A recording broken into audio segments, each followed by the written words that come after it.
हाँ जी, नमस्कार दोस्तों, स्वागत है आप सभी का आपके अपने YouTube channel GK by Yogeshwar पर। तो दोस्तों, आज हम आप लोगों से बात करेंगे कि हरियाणा न्यू सीईटी 2024 जो दोस्तों आपका ग्रुप सी और डी के ऊपर लिया जाएगा। अब हम बात करेंगे आप लोगों से कि हरियाणा सीईटी का दोस्तों जो ये एग्जाम अब आपका होगा, कब होगा, क्या सिलेबस रहेगा, कितनी वैकेंसियां इसके अंदर है, और साथ में जिन बच्चों ने पहले सीईटी दिया था अगर वो क्वालिफाई नहीं हुए थे क्या वो भी दोबारा सीईटी दे सकते हैं। ठीक है, और एज आपकी यहां पर कितनी रहेगी, ये सारी बातें हम अपनी आज की इस वीडियो के अंदर जानेंगे। सबसे पहले आप लोगों को बताना चाहूंगा, जैसे कि आप मेरे साइड में किताब देख पा रहे होंगे, ये क्या है, हरियाणा सीईटी के लिए 10 प्रैक्टिस सेट है दोस्तों। हरियाणा सीईटी के ये 10 प्रैक्टिस सेट आपको विद सॉल्यूशन के साथ दिए गए हैं, ऑल सब्जेक्ट इसके अंदर इंक्लूड किए गए हैं। आप इस बुक को ऑर्डर करने के लिए क्या कर सकते हैं, 8950032009 पर मैसेज करके इस किताब को ऑर्डर कर सकते हो। ये किताब आपको आपके होम एड्रेस पर मिलेगी, आपको डिलीवरी करवा दी जाएगी, 7 डेज के अंदर ये किताब आपको मिल जाएगी, अवेलेबल हो जाएगी। अब बात करेंगे कि सर हरियाणा न्यू सीईटी 2024 है जो ये कब होगा। हमने, सरकार ने भी बोल दिया, मैंने भी बोल दिया कि भाई 2024 के अंदर होगा। 2024 के तो सर 2 महीने रहते हैं, क्या 2 महीने में ये सीईटी होना संभव है? देखिए, सबसे पहले आपकी नायब सैनी सरकार ने क्या कहा था कि मैं शपथ लेने से पहले आप लोगों को ज्वाइनिंग दे दूंगा, और उन्होंने अपने इस वादे को, अपने इस प्रोमिस को पूरा कर दिया। सरकार की बहुत अच्छी बात है। फिर सरकार ने यह भी कहा था कि 2024 में 31 दिसंबर तक आपका एग्जाम ले लिया जाएगा। देखिए, अगर मैं थोड़ा सा पॉइंट चेक करके बताऊं आपको कैसे, भाई अगर आपका मान लेते एक एग्जांपल, अगर 1 नवंबर को ही आपकी वैकेंसी निकल जाए, फॉर्म भरने शुरू हो जाएं हरियाणा सीईटी के, तो मैक्सिमम 1 महीना आपके फॉर्म भरे जाएंगे। 1 महीना फॉर्म भरे जाएंगे तो दोस्तों 1 महीना यानी कि जो दिसंबर का होता है आपका, क्या पता उस दिसंबर महीने में आपका एग्जाम ले लिया जाए। लेकिन दोस्तों जो ऑथेंटिक डाटा है उसके अकॉर्डिंग मैं आप लोगों से आज बात करूंगा। ये वीडियो आप लोगों के लिए इंपॉर्टेंट है। तो अब शुरुआत होती है अपनी रियल वीडियो की जो आप लोगों के लिए इंपॉर्टेंट है। सबसे पहला तो आप लोगों ने एक नोटिस देखा होगा, जिस नोटिस में क्या लिखा था कि परीक्षा 31 दिसंबर से पहले होने की संभावना है। परीक्षा क्या है, 31 दिसंबर से होने की यानी कि संभावना है कि 31 दिसंबर तक हम ले लेंगे। फिर वही बात आती है गुरुजी कि अगर सरकार वैकेंसी निकालती है या सीईटी के फॉर्म निकालती है तो मैक्सिमम 1 महीना तो आपके फॉर्म अप्लाई होंगे, उसके बाद ही आपका सीईटी एग्जाम लिया जाता है, राइट। लेकिन दोस्तों यहां पर कुछ हमारे क्वेश्चंस हैं कि जैसे कि फॉर्म कब आएगा। फॉर्म अगर मैं बात करूं कि अगर आपकी हरियाणा सरकार एक एग्जाम्पल के तौर पर 1 नवंबर को फॉर्म निकालती है तो मैक्सिमम हमें 30 दिन तक तो दोस्तों क्या करना है, फॉर्म अप्लाई करना है।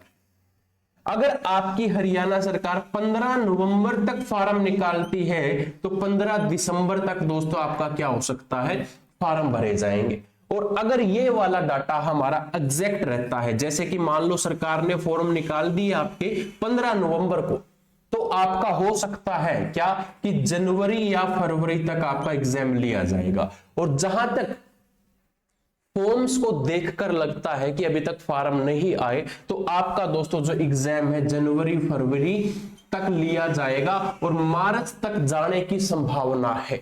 इससे ज्यादा लेट हरियाणा सरकार नहीं करेगी, क्योंकि हरियाणा सरकार ने प्रॉमिस किया है हरियाणा के युवाओं के साथ, हरियाणा के बच्चों के साथ।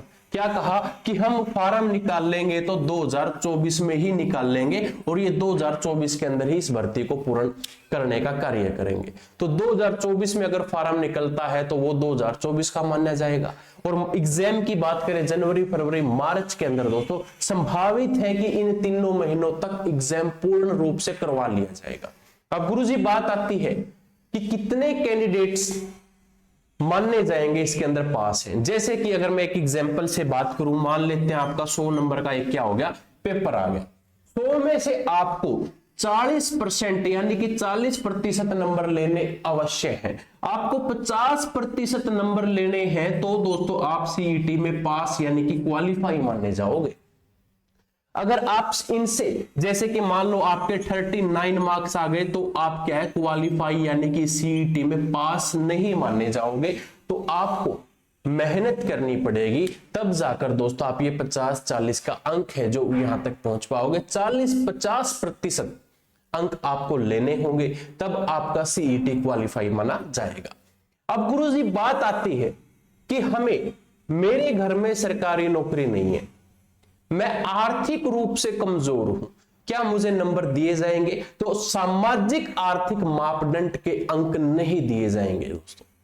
आपको जो पहले 5 नंबर मिलते थे वो 5 नंबर अब नहीं मिलेंगे, ये बात आपकी तय है। तो आप ये बात याद रखना कि आपको 5 नंबर नहीं मिलेंगे।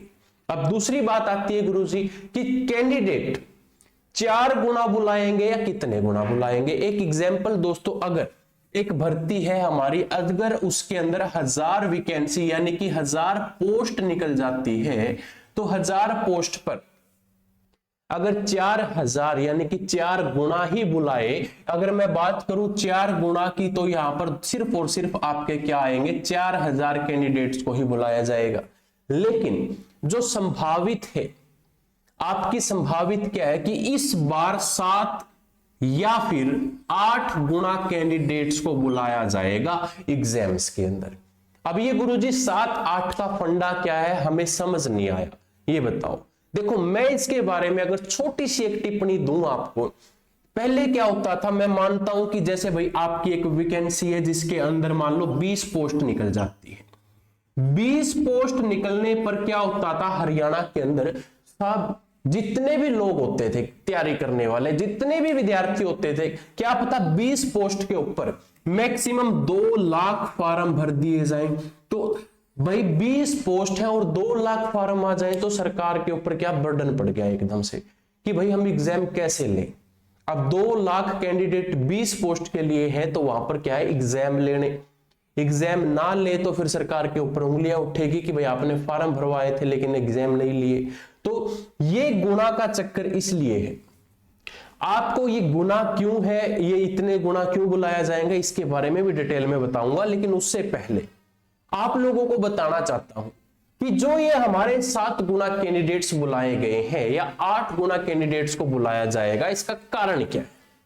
कारण यह है कि 20 पोस्ट पर अगर 1 लाख फॉर्म आ जाए, 2 लाख फॉर्म आ जाए, तो सरकार को परीक्षा केंद्र भी बनाने हैं, स्टाफ की ड्यूटी भी लगानी है, एग्जाम भी लेने हैं, तो यानी कि उसमें बहुत सिरदर्दी हो जाती है। इसलिए हरियाणा सरकार ने एक एग्जाम निकाल दिया जिसका नाम है सीईटी, कॉमन एलिजिबिलिटी टेस्ट के नाम से हम इसको जानते हैं। जो ये सीईटी एग्जाम है, इसके अंदर आपके 2 पेपर होते हैं। अगर मैं बात करूं जैसे कि आपका एग्जाम 1 में आपका क्या होगा, ओनली सीईटी होगा दोस्तों। अब सीईटी में गुरुजी बात ये आती है कि यार मैं तो 10th पास हूं, मैं 12th पास हूं, मैं ग्रेजुएट हूं, मैं पोस्ट ग्रेजुएट हूं, तो हम इसमें सब्जेक्ट्स का आइडिया कैसे लगाएंगे कि भाई 10th वाले को अगर पोस्ट ग्रेजुएशन का पेपर मिल गया या ग्रेजुएशन वाले को पोस्ट ग्रेजुएशन का पेपर मिल गया तो वो कैसे करेगा। मैं आपको एक डाउट क्लियर करना चाहता हूं कि हरियाणा सरकार ने जो अभी पॉलिसी बनाई है वो क्या है कि जो ये एग्जाम 1 जिसको हम सीईटी बोलते हैं, कॉमन एलिजिबिलिटी टेस्ट बोलते हैं, इसके अंदर अगर मैं सिलेबस की बात करूं या आपके सब्जेक्ट्स की बात करूं तो इसमें कॉमन सब्जेक्ट आएंगे भाई।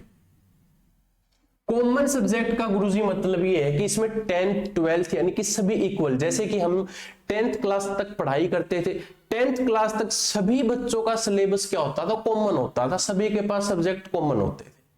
+1 में जाकर स्ट्रीम चेंज होती थी, 12th में जाकर स्ट्रीम चेंज होती थी। तो यहां पर आप ये सोच लो कि 10th लेवल तक का ही आपको क्या मिलेगा, कॉमन सब्जेक्ट मिलेंगे, कॉमन सिलेबस मिलेगा। क्लियर है। अब उसके बाद गुरुजी जो इस सीईटी को पास करेगा, ठीक है, पास करेगा कैसे, मान लेता हूं कि मैं मेरे यहां पर 50% अंक आ गए और मैं इसको क्या करता हूं, पास कर लेता हूं, तो मैं एलिजिबल हूं किस चीज के लिए, आपके एग्जाम 2 को देने के लिए।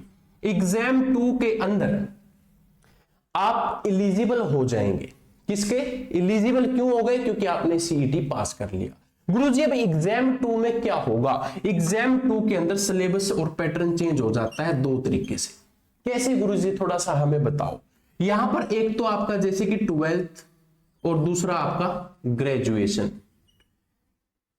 ये ग्रेजुएशन और 12th वाले किसके अंदर आएंगे? आपके ग्रुप सी के अंदर आएंगे, ठीक है। और यहां पर दोस्तों आपका ग्रुप डी बचता है। ग्रुप डी में कौन से? जो 10th पास कैंडिडेट हैं वो ग्रुप डी के अंदर आ जाएंगे। अब यहां पर 12th ग्रेजुएशन वालों के लिए अलग से एग्जाम होता है, यानी कि ग्रुप सी का अलग एग्जाम होगा आपका और डी का अलग होगा। यहां पर आकर आपके क्वेश्चंस भी चेंज हो जाएंगे, आपका सिलेबस भी चेंज हो जाता है। लेकिन सबसे पहला जो सीईटी कॉमन टेस्ट है जो हमारा, उसके अंदर सभी बच्चे इक्वल हैं, क्योंकि वो सिर्फ एक रास्ता है।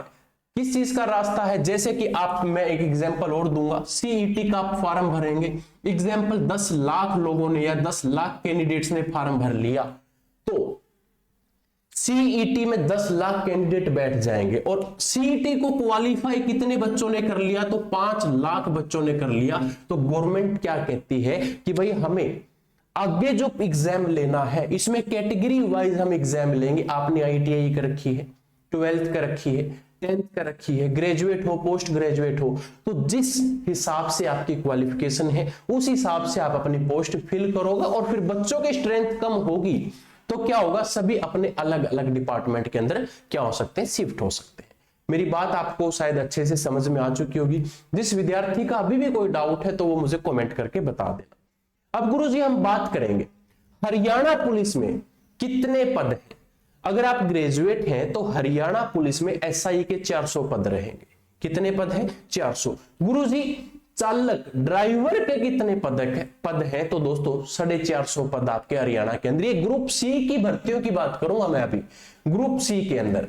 अब बात करते हैं परिचालक कंडक्टर, यानी कि 3500 पद किसके रहेंगे? कंडक्टर के रहेंगे। एमपी एचडब्ल्यू के 800, जैसे कि स्टाफ नर्स वगैरह है आपकी, उनके कितने हैं? 800 पद है। क्लर्क हैं आपके हरियाणा के अंदर, कितने पद हैं? 4000 पद है गुरुजी। आपके एएलएम के कितने हैं? 3500 पद है ग्रुप सी के अंदर। जो आगामी अब आपका सीईटी होगा उसकी भर्तियों की लिस्ट है ये। उसके अंदर कितनी पोस्ट खाली है? ठीक है, वीएलडीए की बात करें तो 800 पद है गुरुजी यहां पर। अब दोस्तों ये जो हमने पद जाने हैं ये क्या है? ग्रुप सी के विद्यार्थियों के लिए है। और भी पद हैं इसके अंदर, जैसे कि कौन सा है? एक्शन रिकॉर्डर के हैं 400 पद है। आपके मंडी सुपरवाइजर के हैं 600 पद है। आपके हरियाणा पुलिस कांस्टेबल के 4000 पद हैं इसके अंदर। महिला पुलिस की अगर बात करें 500 पद रहेंगे आपके। अगर मैं बात करूं जेबीटी के अंदर दोस्तों 3000 पद है। और इसके साथ साथ टीजीटी के और सब्जेक्ट्स की बात करें तो 4500 पद यहां पर आपको देखने को मिलते हैं। ये भर्तियां आपकी ग्रुप सी लेवल पर होगी। क्या होगी? ग्रुप सी की जितनी भी पोस्ट है ये क्या है? ग्रुप सी के अंदर रहेगी।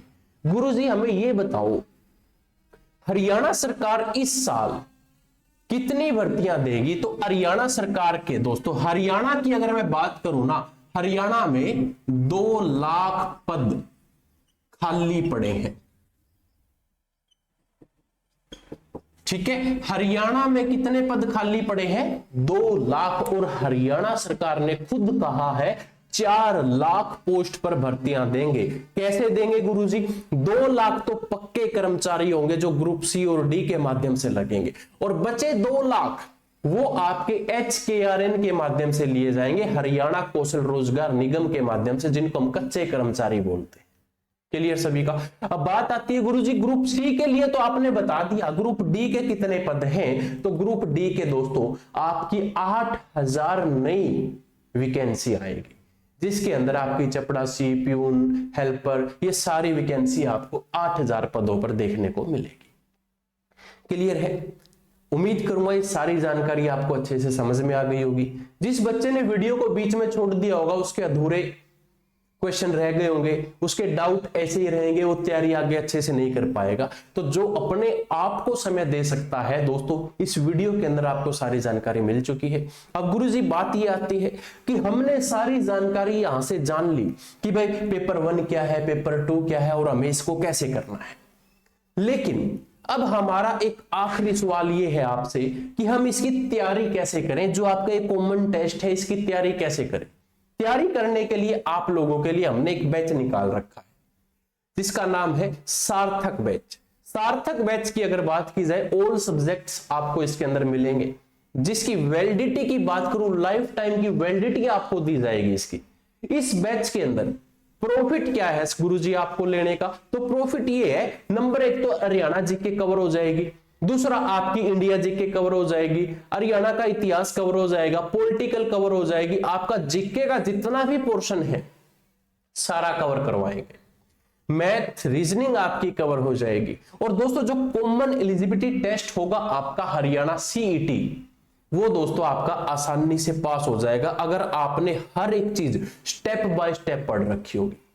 अब बात आती है गुरुजी हमें नहीं पता कि आपने कैसे पढ़ा रखा है इसके अंदर, तो YouTube के ऊपर हर रोज शाम 7 बजे क्लास होती है आपकी, टॉपिक वाइज क्लास होती है, YouTube के ऊपर प्लेलिस्ट बना रखी है, उस प्लेलिस्ट को लगा लो आप, हरियाणा का इतिहास आपका वहीं से कवर हो जाएगा। क्लियर है? तो यहां तक जानकारी सभी बच्चों को अच्छी लगी होगी उम्मीद करूंगा।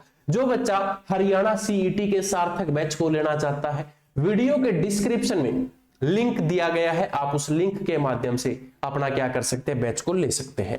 अब गुरुजी मैं बात करूंगा आपसे, ये प्रैक्टिस सेट जो मैंने अभी आपको दिखाए थे, ये देखें ध्यान से, इस प्रैक्टिस सेट के अंदर में 10 सेट मिलेंगे, विद सोल्यूशन आपको दिया गया है, आप सोल्यूशन के साथ इन प्रैक्टिस सेट को लगा सकते हैं, अपना कर सकते हैं। अभी ऑर्डर करें, दिए गए इस नंबर पर आप व्हाट्सएप कर दें, ये प्रैक्टिस सेट आपको आपके होम एड्रेस पर मिल जाएगा। चलिए गुरुजी मिलते हैं अब आप लोगों को अगली क्लास में, अगली वीडियो में। तब तक के लिए जय हिंद, जय भारत, बने रहें जीके बाय योगेश सर के इस यूट्यूब चैनल के साथ।